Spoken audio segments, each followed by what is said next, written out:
Hello, everyone. Thank you for joining us today, and thank you for your support of the Wadsworth, which we really appreciate. My name is Oliver Tostmann. I'm the Susan Morse Hillis Curator of European Art here at the Wadsworth, and it is my pleasure to introduce to you today Dr. Matthew Affron, the Muriel and Philip Berman Curator of Modern Art at the Philadelphia Art Museum. Matthew will discuss with us his latest exhibition, Dreamworld, Surrealism at 100. The show just opened 3 days ago on November 8, and it will close in mid-February, to be exact, February 16th, 2026. I can only encourage you to make the trip to Philly to see the show.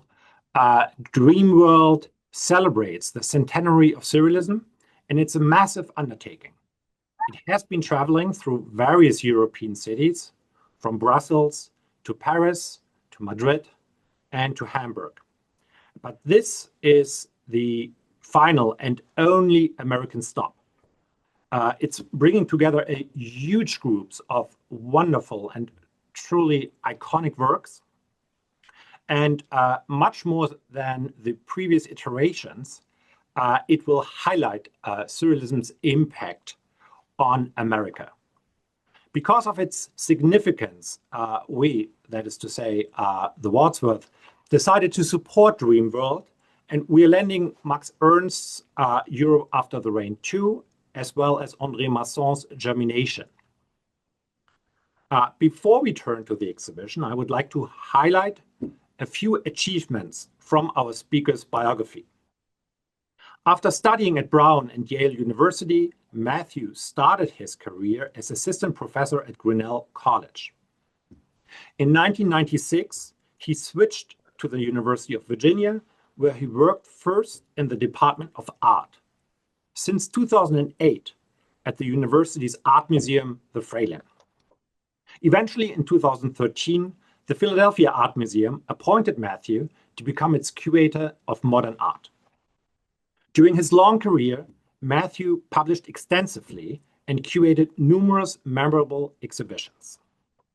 I would like to mention his 2013 show about Joseph Cornell, which was held at the Fralin, as well as in Lyon. This exhibition was followed in 2017 in Philadelphia by Paint the Revolution, Mexican Modernism, and most recently, his great show on Matisse called Matisse in the 1930s. I'm now excited to hear more about Dreamworld, Surrealism at 100, and after the talk, you will have a chance to ask questions directly to Matthew. Simply type them in the chat, and I will then read them aloud. With this, please join me in welcoming Matthew Affron. Oliver, thank you very much. And to all of you who I cannot see right now, thank you for joining us online for this discussion of the exhibition Dreamworld Surrealism at 100. I'm very happy to be with you. I've come to the Wadsworth many times, and I'm deeply grateful for those 2 loans that Oliver mentioned, which are really essential for the success of our exhibition, and as I say, greatly appreciated. Yes, Dreamworld Surrealism at 100 is the final and the only U.S. stop for an exhibition, traveling exhibition that was launched by the Pompidou Center in Paris at the beginning of 2024, has had 4 brilliant iterations in European partner institutions, and is now finishing up here in Philadelphia with us. Every version of the show told the story of Surrealism differently, and that's one of the interesting distinguishing points of the project, with different emphasis, with some shared works, but many variations. Our version of the exhibition showcases about 190 works by approximately 70 artists, and Some 1/3 of the checklist is works from us, from our collection, which is wonderful as an opportunity to show them and to bring them together with loans from the Pompidou and from other wonderful institutional partners like the Wadsworth and from private lenders. The subtitle sort of gives it away. It takes us back 100 years to a specific moment, the moment, most narrowly speaking, when André Breton, the French writer, in the fall of 1924 published the Manifesto of Surrealism, which is a document that codified Surrealism as a movement in literature and art, as we all know, but even more profoundly as a philosophy of life. What do I mean by philosophy of life? Well, the manifesto belongs to the intellectual and cultural and social ferment that followed in the wake of World War I. For the artists and writers in the Surrealist group, the suffering and destruction that came with the war undermined any faith in European civilization as it was. The Surrealists reviled mainstream culture as basically empty. They opposed prevailing social mores as bankrupt. They wanted to challenge the political status quo. They wanted to ask, as Breton does in the beginning of the manifesto, 100 years ago, and the question is still relevant, ideally, how should we live? Breton observes that at around 20 years of age, we make the error of trading our childlike imaginations for adult good sense and logic. But it's the imagination that allows us access to the state of freedom that we all possess. And freedom, for Breton, is the highest human aspiration. So, in a nutshell, the problem is how to find that state of freedom again.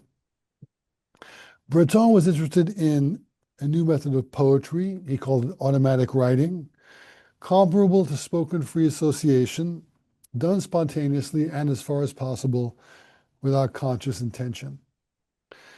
He was also interested, as were some of his friends, in Sigmund Freud's discoveries of the role of the unconscious and the interpretation of dreams. They thought that by tapping into the power of fantasy and dreams, one might find thrilling new forms of expression in poetry and art, and through them set oneself against society's repressive values. Visual art was part of the mix from the start, and our exhibition tells the story of Surrealist art in a sequence that is both chronological, with a time span from the 1920s to around 1960, and thematic, with 6 major sections highlighting different topics in the story of Surrealism. And with that preamble, I'm showing you a slide with 4, I guess, Surrealist masterpieces from our collection that traveled to the different venues of the exhibition and then finally came home to be included in the installation that we just finished at the beginning of last week, in which we opened, I'd say, to a lot of success this past Wednesday. And they are one of the early Surrealist paintings ever to be shown in a public institution at a place called the Gallery of Living Art, which was the collection of Albert Gallatin, which was displayed on the premises of New York University in the 20s and 30s before coming to Philadelphia as part of the gift of his collection.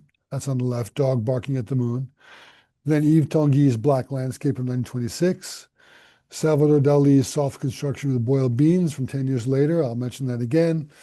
And Dorothea Tanning's painting, sort of self-portrait as a person reborn as a surrealist from 1942 called Birthday. Some of my slides have a numeral and a title. Those are the numbers and the titles of the sections of the exhibition. The first one is called Waking Dream, as you see on the upper left of the slide. Section 1 is an introduction to the artist whose innovative imagery and techniques and subject matter defined or helped define early Surrealist art in the 1920s. So it really is an introductory section about the 20s with a defined chronology, but it's more than just background. It's really a primer in how to look at Surrealist art. And I think for our audience, it's useful because it helps get us in the right frame of mind and looking at the methods that you will see as you progress through the show. Like the whole show, it has a broad medium, though you're not seeing it here with these two paintings, of techniques and mediums. I try to mix together painting, sculpture, found object pieces, prints, drawings, photographs, artist books, and films. And what you're seeing in the first section and also throughout the show with that mix of approaches is something which is important to understand about surrealism, and that can be surprising to people who are trained by museums and art history classes to look to see modern art movements in a certain way. Unlike many famous modern art movements, surrealism has no singular style, no singular method, no singular approach to image making, but instead a thrilling panoply of them. And yet there are some general principles, and one of them, which applies to both these works, André Masson's The Prey of 1925, and Salvador Dali's Invisible Sleeping Woman, Horse Line of 1930, two of the about 15 great loans from the Pompidou Center in our version of the show. The general principle here and elsewhere is the idea that the surrealist image, no matter how it is made, wants to be a type of magic window onto an imaginary scene.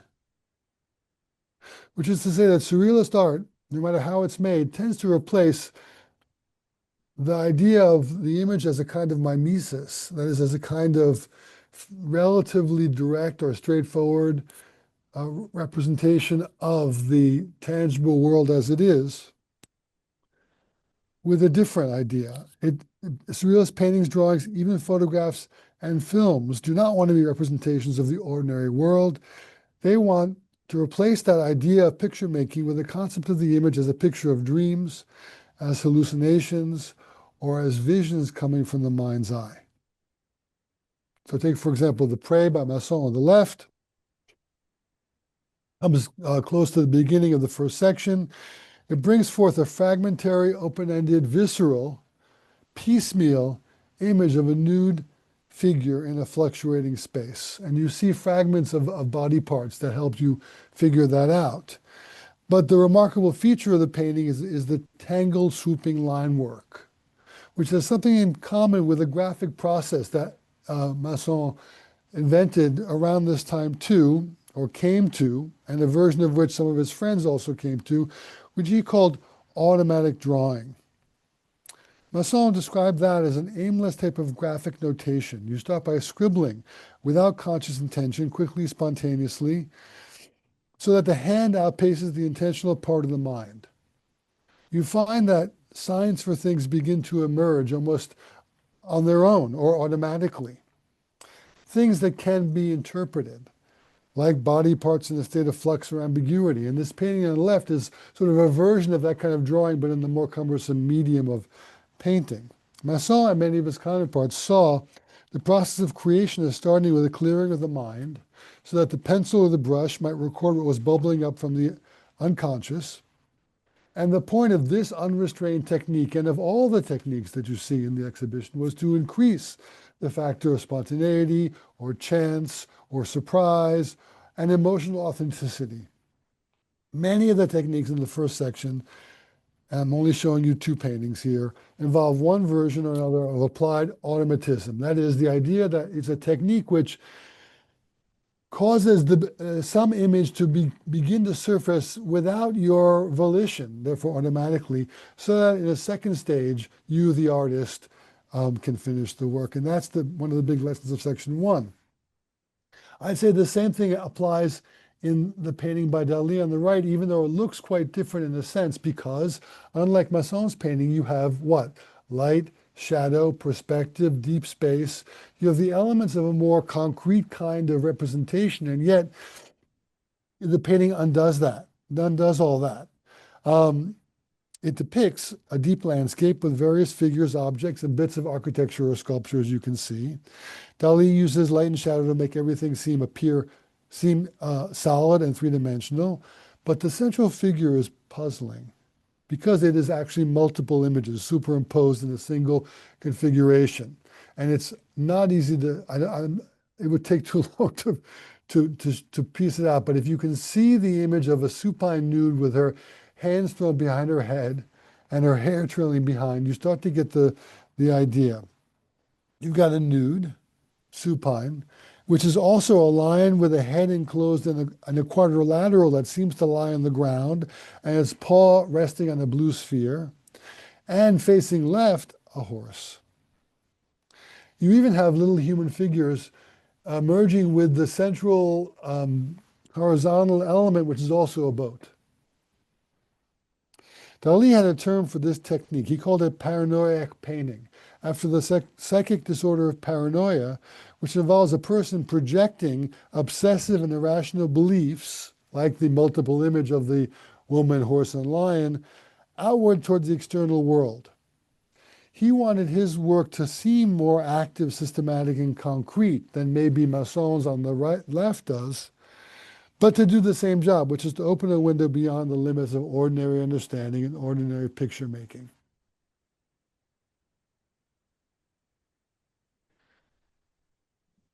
The theme of section 2 is natural history, and it asks, why is nature such a prominent subject or theme of surrealist art? The surrealists believe that the orderly character of modern life estranged us from ourselves and the world. Nature seemed to offer a way to cultivate that part of the self that remains primitive, bestial, beyond reason, or open to wonders and marvels, or even the sublime in nature. An artist who many of our visitors may not have encountered before is the Belgian surrealist painter Suzanne van Dam. And you have a painting by her on the left, which is a kind of surrealist celestial chart with hybrid animal figures. So natural history and surrealism doesn't just mean nature as we know it, but nature in its mythological or in its composite or in its chimerical dimensions beyond nature. So another kind of nature. We also have a wonderful cluster of works by the American artist, for my money, the greatest of the American surrealists, Joseph Cornell, self-taught artist, who had a spiritual vision of nature. One of his obsessions was the transcendental beauty in astronomy. He liked to gaze at the stars from his backyard of his house in Queens, New York. He liked to visit the Hayden Planetarium. He liked to go to Grand Central Station and look at the great ceiling mural of the celestial bodies. And he sought to convey his feeling for astronomy in works like the untitled constellation Shadow Box, 1958, on the right in our collection. When arranged by Cornell in these glass-fronted containers, as you and Hartford well know, since you have wonderful examples, ordinary objects take on an aesthetic and even a metaphysical meaning. In this case, a white ball travels back and forth if you manipulate the box, which we don't let you do, on a double track of metal bars, and little marbles in cordial glasses, when superimposed with a zoomorphic illustration of the constellations Aries and Pisces from a 19th century astronomy book, become transformed from little marbles and white balls into models of planets and stars. And so the whole section, which has many, many more things, is about this looking at nature for a kind of transformative and even sublime and wonderful or terrifying or monstrous power. The surrealists believed that just as dreaming provided access to one's inner feelings, eroticism and sexuality opened a path to one's deepest desires, and they saw sexuality as a liberating power, a force for challenging social taboo. Thus, the third section, called Desire, explores how eroticism served as a theme of central importance in experimental surrealist painting and sculpture, and especially photography, because it turns out that, especially through experimental processes like double exposures or photomontage, surrealism reinvented the very old image of the erotic body.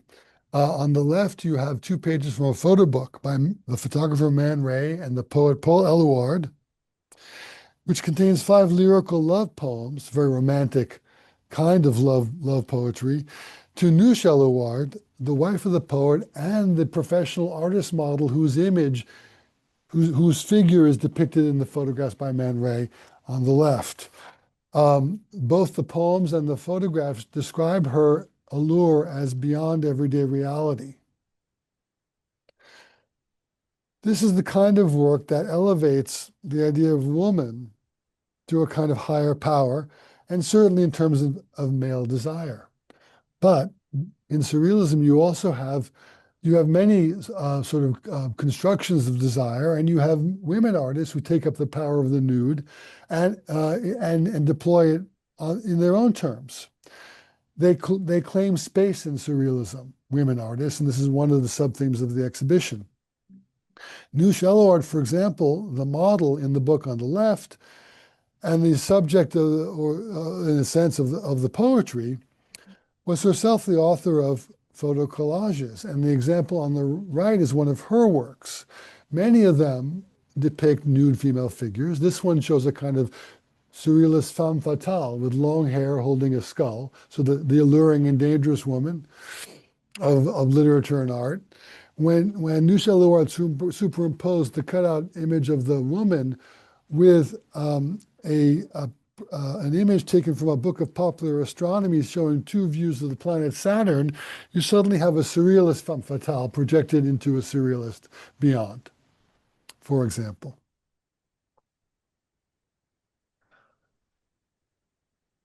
So I know I'm going fast, but I'm trying to give you a sense of the larger themes that each of these sections falls into, because, and we use these themes in order to give a kind of narrative that will take you through this vast story that we're telling.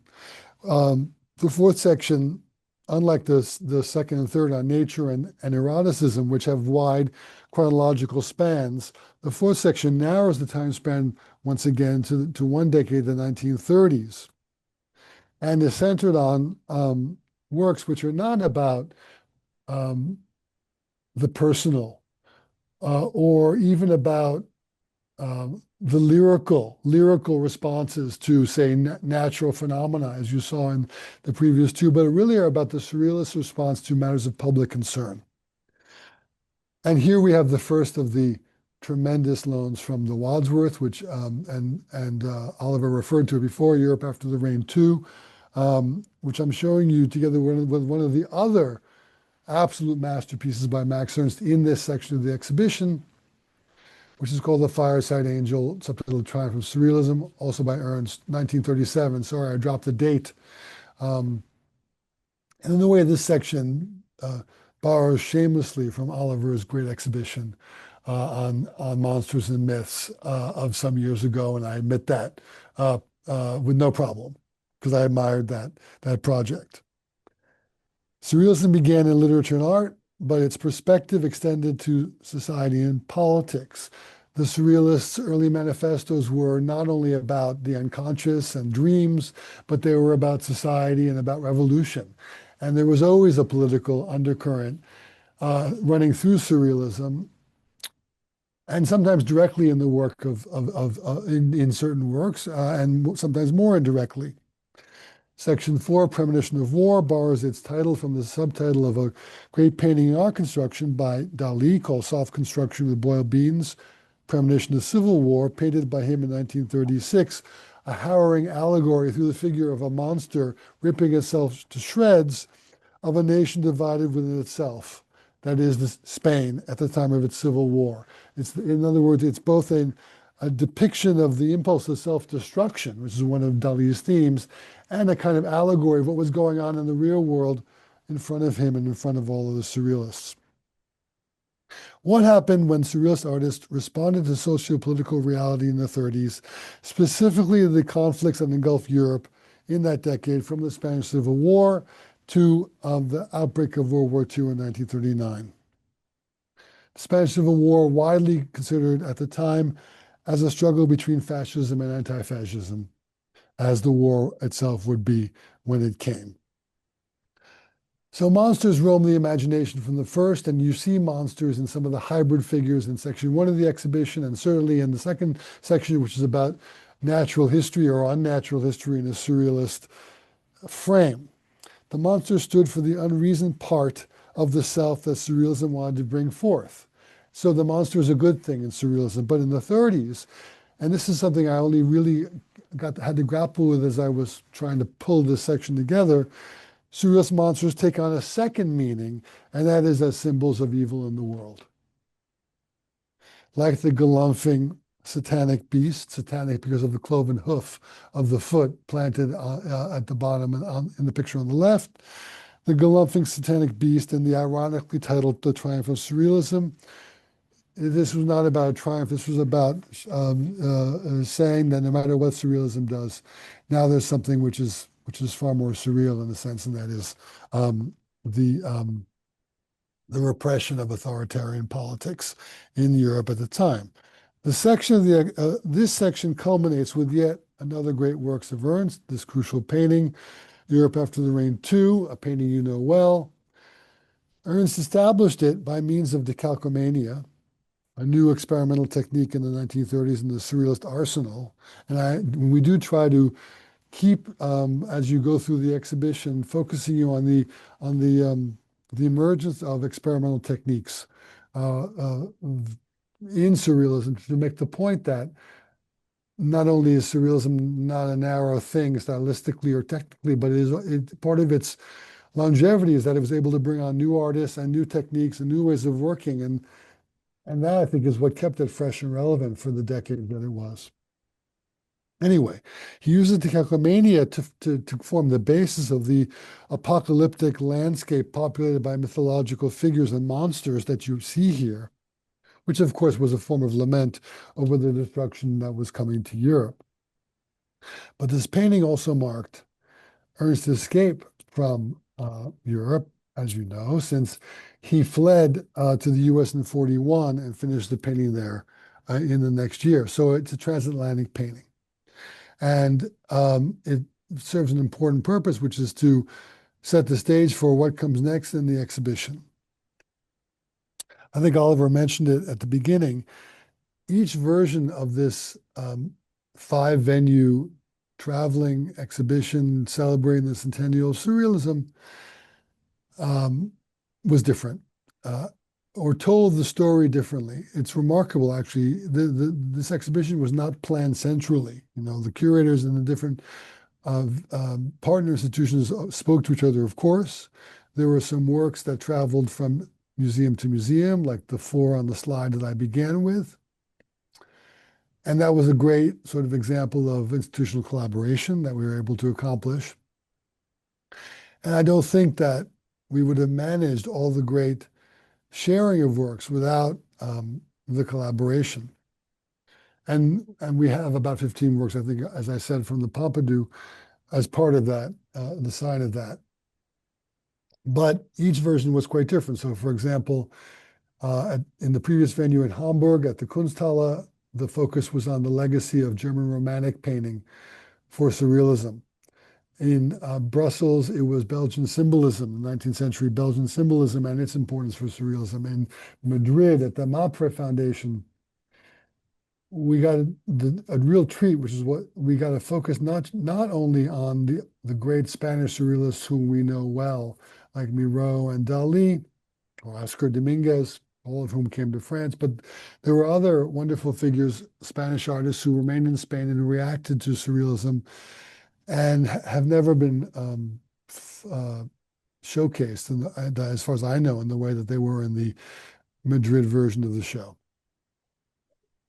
So then my problem in organizing the version for Philadelphia was how to put a spin that would be distinctive for our institution. And actually, it was a no-brainer because, yes, we do have wonderful surrealist collections as a result of wonderful gifts that came from the donors who around 1950 gave us their collections in their entirety, which became sort of the foundation of modern art here at the Philadelphia Art Museum. I'm talking about Albert Gallatin, the New York collector who I referred to before, and then also Louis and Walter Arensberg, Los Angeles collectors who around the same time, around mid-century, gave us their collection. And what's interesting about both those collections is that they're great surrealist collections and abstract art collections, and also Cubist collections. But surrealism is important, and they're really a record of a larger phenomenon, which also touches the Wadsworth, which is the fact that these collectors who were galvanized by modern art around in the 20s and 30s really acted fast on surrealism as well. And then when they gave their collections to our museum and your museum and the Museum of Modern Art and Chicago eventually, and just a few others, really provided the foundations for the great museum collections in this area. Anyway, as a result of all that generosity, we have here, yes, important surrealist collections, but also great modern American collections and modern Mexican collections. And with that in mind, it seemed appropriate that the fifth section of our exhibition, which is unique to the Philadelphia iteration of the show, and which is called Exiles, that it follow prominent surrealists who chose to escape France in 1939 or 40 or 41 or even 42, and to come to North America to go into exile in order to live and work. And when I say North America, I do not mean the US only. I mean Mexico City on the one hand and New York on the other, New York being really the capital of surrealism in exile during World War II and up to about 1947. And that's really what the section is about. So I don't think I have a slide for that, but we begin by looking at a young generation of surrealists, including Wolfgang Paulin, the Austrian surrealist who was in Paris at the end of the 30s, and Roberto Matta, the Chilean artist who was in Paris at the end of the 30s, and Gordon Onslow Ford, another young artist British, who came to surrealism in the 30s. And all of them were important because they showed 15 years after the manifesto that surrealism was going to be a self-regenerating proposition. It was going to take on new generations of artists. It already had become international. There was a big important surrealist group in Prague.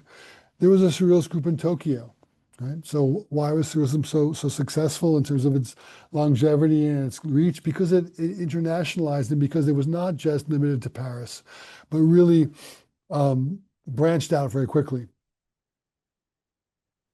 So at the end of the 30s, Breton could talk about these people who we begin with in this section: Paulin, Onslow Ford, Matta, Wilfredo Lam, the Afro-Cuban artist who went to Spain to train, then came to Paris, joined up with the Surrealists, and also was part of this diaspora to the New World, except for him, it was back to the New World. In other words, back to the Caribbean, back to Cuba.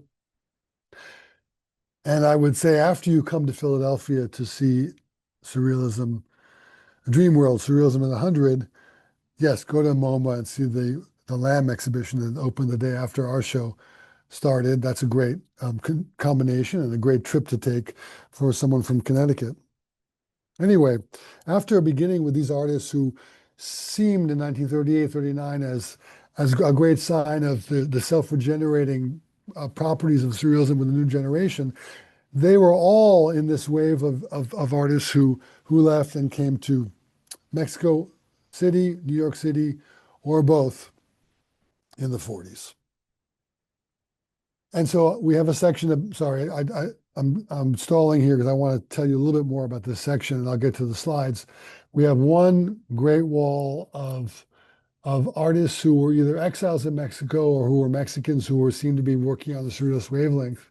People like Frida Kahlo, Roberto Montenegro, Alice Rajon, Gunther Gerso, Onslow Ford, who spent a lot of time in Mexico, Matta, who came, and so forth.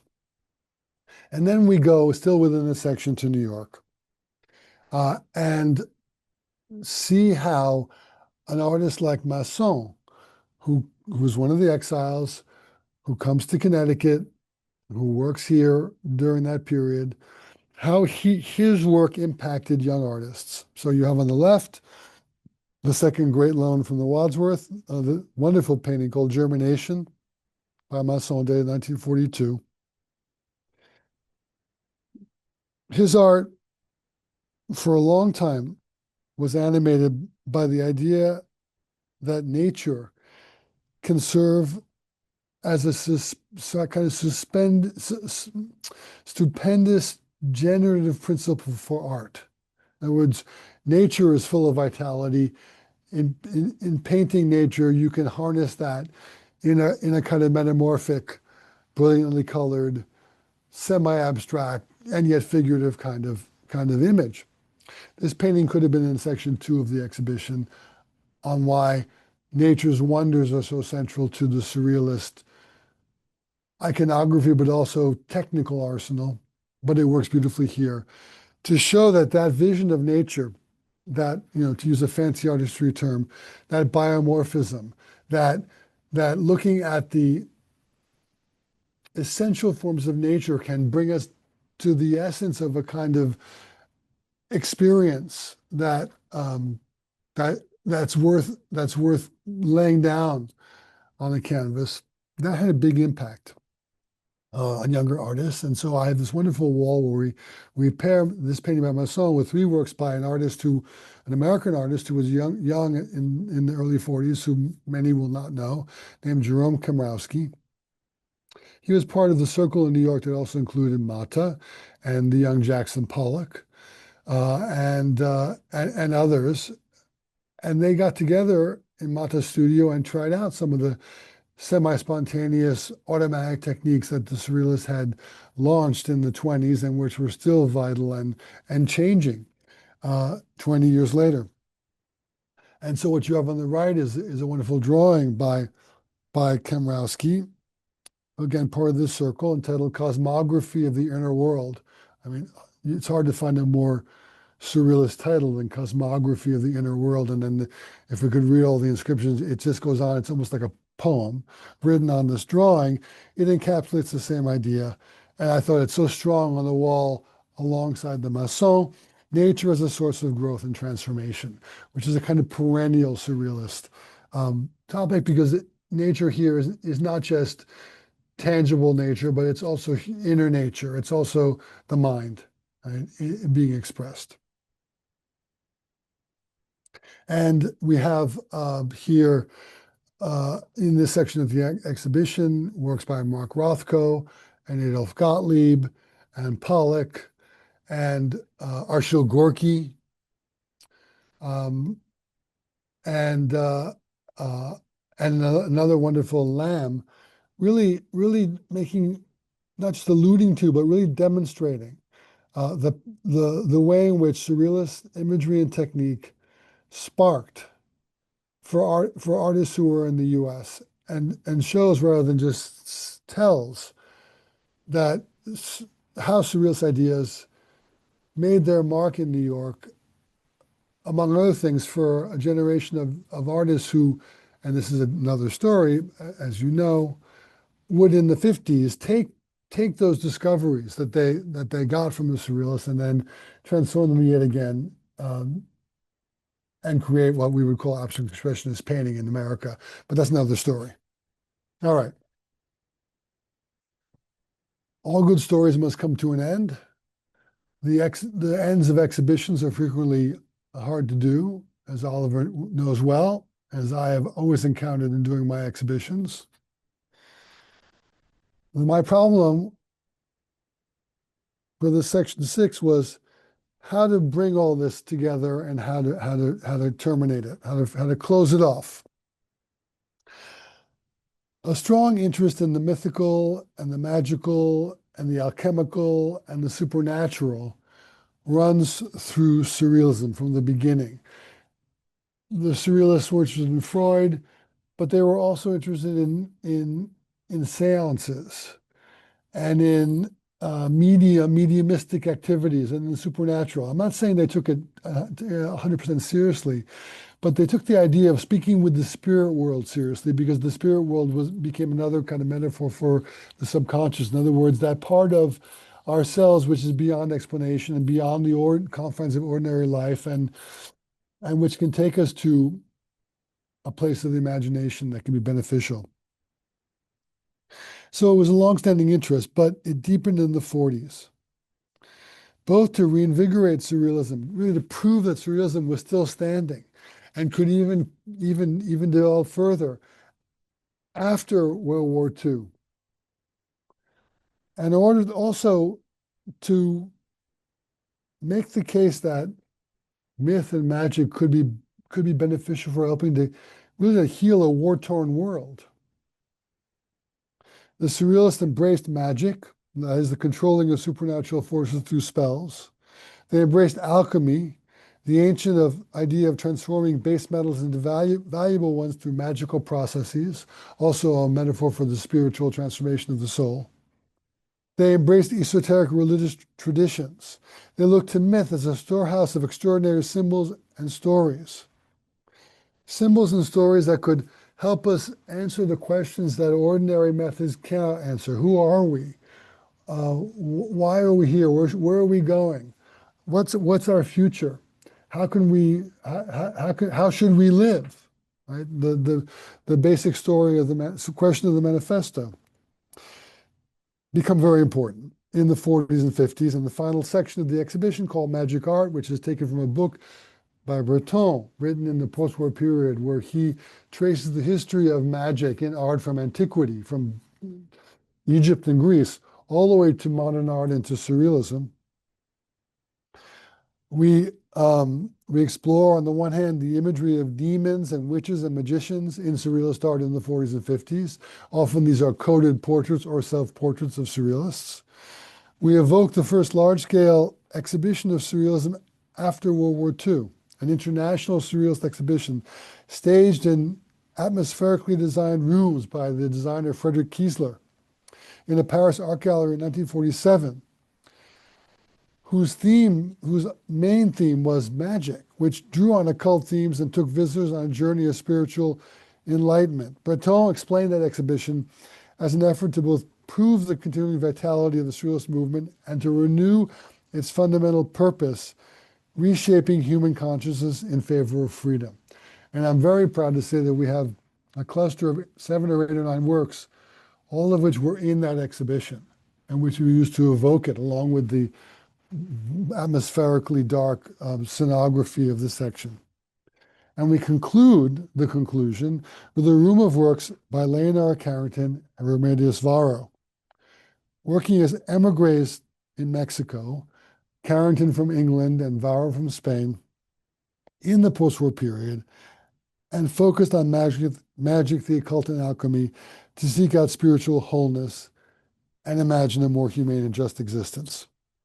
Carrington's The Pleasures of Dagobert, 1945 on the left, too complicated to explain, is a landscape teeming with vignettes from the imagination of an early medieval king whose name is mentioned in the title. He's hard to find. He's the red-robed figure in the middle ground, surrounded by the figments of his imagination all around.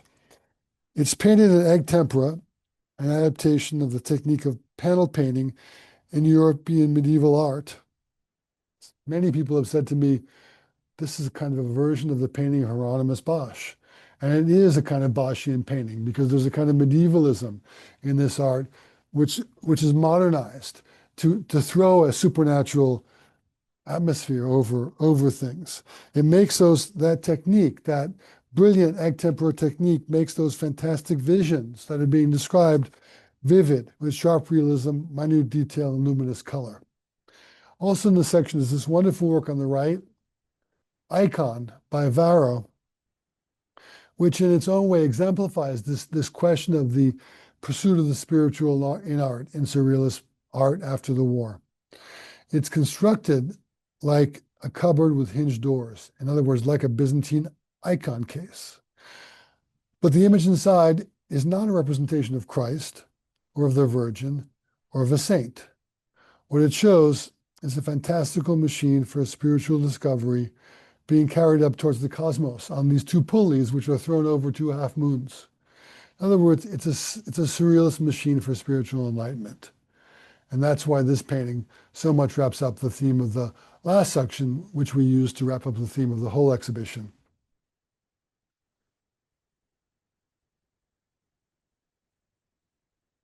And with that, I will stop sharing. Should I do that? Should I stop sharing? So we can go ahead, Oliver. Well, thank you so much, Matthew. This was terrific. This is was a fantastic overview about such a wonderful, wonderful exhibition. What struck me the most was you sort of encountered truly iconic works by incredibly well-known, important artists. And what I loved was to see them side by side, sometimes with works by artists that I'm not familiar with. I mean, the first one was Suzanne van Damme. I simply have not encountered this woman artist before, and yet it's such a wonderful and intriguing work. And I assume she's Belgium. Is that right? So I simply have to come to Philadelphia to familiarize myself with her work. The other artist that I noticed was Jerome Komorowski, also somebody that I have not encountered before. And what the work that made me the most excited was at the very end. It was, I mean, she's much better known as Eleonora Carrington, who plays a role in our Max Ernst painting. And I cannot wait to see her Pleasures of Dagobert in Philadelphia. That is really a rare treat to see it in a public collection, and I am sure that it will be a very popular painting in its own right. Well, Oliver, yes, I think you're right about everything you say. Just to follow up, I mean, there's a couple of points here. First of all, in a broader sense, the exhibition project in all of its versions, right, in the 5 versions, we worked hard to foreground women surrealists. That's not a new thing, but it's a thing that's been increasing over the past couple of decades in the wake of feminist art history, which has really brought forward women surrealists to a degree that they were not recognized before. And it's just as surrealism has a very wide cast of characters and a very broad geographical sweep and a large chronology, and a full history of surrealism would have hundreds of artists in it. It's also notable that women really cleared a lot of space for themselves in surrealism, and so it's a pleasure to be able to bring an artist like Suzanne van Damme, who I must have come across her because she's in some of the history books that I've used, but I never focused on her, and I never, until I had a chance to really see her work, put alongside the works of, as you say, artists who are better known, so that, in other words, we connect the dots, right? It's not just enough to see an artist's work. For me, an exhibition like this makes connections that are so indelible that you won't forget an artist like Suzanne van Damme. And I agree that it's a wonderful painting. And when you see it, when you come in our exhibition, you will see that it connects to the idea of the hybrid animal or the monster, because the figures in it are like combinations of mollusks and humans and crabs and shellfish, but they're projected against this tracery against the blue background that makes it look like it's a constellation, right? So they're aquatic, but they're also celestial, right? And they're humanoid, but they're also animal. And when it's near the Joseph Cornels, and when it's near the Miro of the or the Jean Arp works that are either microscopic or celestial, or the Chimera of Max Ernst from the Pompidou, which is one of the great examples of the hybrid beast, suddenly Suzanne van Damme, who's a wonderful artist, finds her place, in so to speak.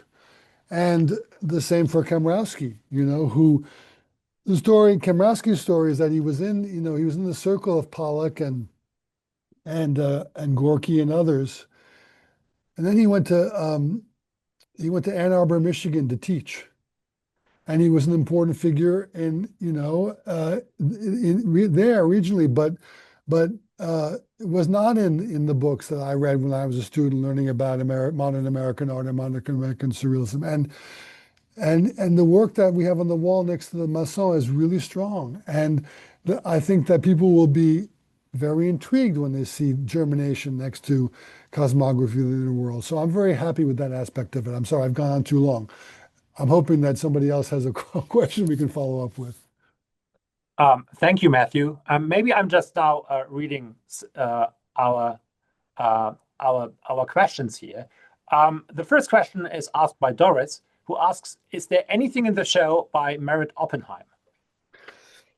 So Merritt Oppenheim, unfortunately, is one of the gaps in the show. And let me say this. Every exhibition has its disappointments. And Oliver knows that too, as well as I do, for a curator. But the minute you finish it and launch it, you forget them all, right? Right now we are in an anniversary year for Surrealism. That means that there's a lot of surrealist exhibitions and a lot of attention to showing surrealism in museums. So it means there's a lot of competition. And so that's one of the things I was not able to do. But you will see works that will connect to what you love about Oppenheim, and that will be great too. There is another question by Jan, and she mentions that the last section that you referred to coded self-portraits of the artists in the last section. Is the code that you mentioned in the work, or is it elsewhere? Okay, so thank you. That was a figure of speech that would make more sense if I had chosen to show you one of those works. But for example, this painting by Dorothea Tanning, which is in the final section, is one of those works because it is literally a self-portrait, but it's a self-portrait with this 18th century costume, and if you look closely, the skirt is made up of plant-like tendrils and writhing nude human figures. And she's accompanied by a winged beast, which is an animal familiar, which means she's a witch of some kind or a sorceress, right? So it's a self-portrait, and it is Dorothea Tanning, and she's maybe in her studio. But the door she opens up to a multitude of thresholds and doors, so it's not her studio, because it opens up into the surrealist beyond. So it's both a self-portrait and also an image of herself as being born as a surrealist and also as a kind of sorceress. And then that's what I mean by a coded self-portrait. We also have a very wonderful work from the Pompidou called A Poet of Our Acquaintance by Mata, which is a picture of a demon holding a revolver and pointing it at you, the viewer. But the poet is André Breton, right? So it's a coded self-portrait of Breton in that sense. For example, there are others as well. Thank you. Christina is particularly interested in tarot cards and their importance for surrealism. Which role do tarot cards play any role in your exhibition? I'm so glad she asked that question. I hear that tarot is having a moment these days and a lot of interest. In other words, the kind of magical imagery of tarot and even the use of tarot cards and so forth. So yes, absolutely. We have some great works by Victor Bronner, the Romanian surrealist artist, in the exhibition. And one of them is called The Lovers, Messengers of the Number, and it's from the 1940s. And it has two figures which are directly taken from tarot imagery. We also have a great painting by Carrington from the MoMA called, and then we saw The Daughter of the Minotaur, which in which a cow-headed figure, the daughter of the Minotaur, is accompanied by a kind of moth goddess, and she is also taken directly from tarot, and that's interesting because maybe, as the person who asked the question knows, in 1940, as the surrealists were sitting near Marseille, waiting to hope to get their exit visas to escape to, as it turned out, New York and the Caribbean and Mexico, they created a series of surrealist tarot cards. And that's a great example of what you're seeing throughout the section called Magic Art in the exhibition. And I'll go back to what you're seeing throughout the section is, and this is also what I think is part of surrealism's staying power, its ability to take very old imagery, mythological imagery, religious imagery, tarot imagery. This is all historical iconography, and modernize it and remake it for the 20th century, so we can have a kind of modern mythology and a modern occult and a modern even alchemy. And that is not metaphorical. That was really the point. And I think that, and I noticed that people are really struck by what they're seeing in this section called Magic Art. And I think it's because this work has a power for us today, and maybe because things like tarot are interesting today. And I think you were hitting here on something, Matthew. You're spending, in your exhibition, you're telling a story from the 1920s up to 1960. And the more we now move on in the 21st century, the more that period becomes history. And yet what strikes me when I'm listening to you, when I'm looking at these artworks by all these different artists, is that there's something incredibly youthful about surrealism. There's something that incredibly or intimately relatable to surrealism. And I wonder if that is one of the secret sources why surrealism is so successful, and particularly successful today. And I would be wondering about, I mean, you now just started your show three days ago, but I would be very curious to hear by the end of the show how this exhibition relates to younger audiences, to audiences who just have a completely different cultural background, how they are able to sync with this exhibition. I wonder if you thought about this as well. I did, especially as one gets older and older oneself. I'm talking about me, right? I wonder about that often with exhibitions, right? Because I wanted to land with young people. That's part of what we're here to do. And I would say that I chose to focus on nature because I've been made conscious that there's a kind of ecological perspective in surrealism, historical surrealism, that I think can connect with questions people are asking today. And I think that the tarot question is another sign of that, right? And I really chose all my themes hoping that they would have hooks for young people, because some of them are really very, very current. But even more than just the themes, I would say that one of the secrets of surrealism's continuing appeal is not just that it kind of went into the water and became part of visual culture, broadly speaking, certainly by the 40s and afterwards, in Hollywood films, in rock and roll posters, in children's books, in movies. I mean, surrealism, there's a surrealist look to advertising, right? Imagery, it's everywhere. But even more profoundly, I would say that, I've been harping on in this point that surrealism has no signature style or distinctive narrow technique. And that's part of its success. And I really believe that. I really do think that anywhere you see the use of collage in order to bring things that don't normally belong together into juxtaposition, to change your frame of reference.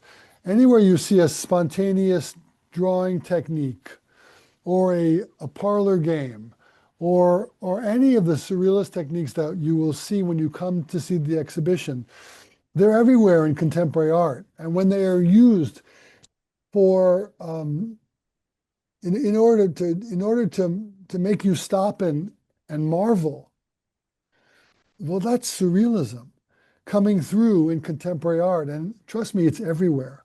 And I do think that is the secret. Thank you, Matthew. Thank you. With this, I do not see any other question on the chat. I will conclude it. And Matthew, I thank you again so much for this brilliant introduction, and I wish you the best of success with your exhibition. Well, thank you, Oliver. And again, thank you to the Wadsworth for the incredible support for our exhibition. And I hope to see many of you in Philadelphia, and tell all your friends to come see the exhibition. Thank you very much. Bye-bye.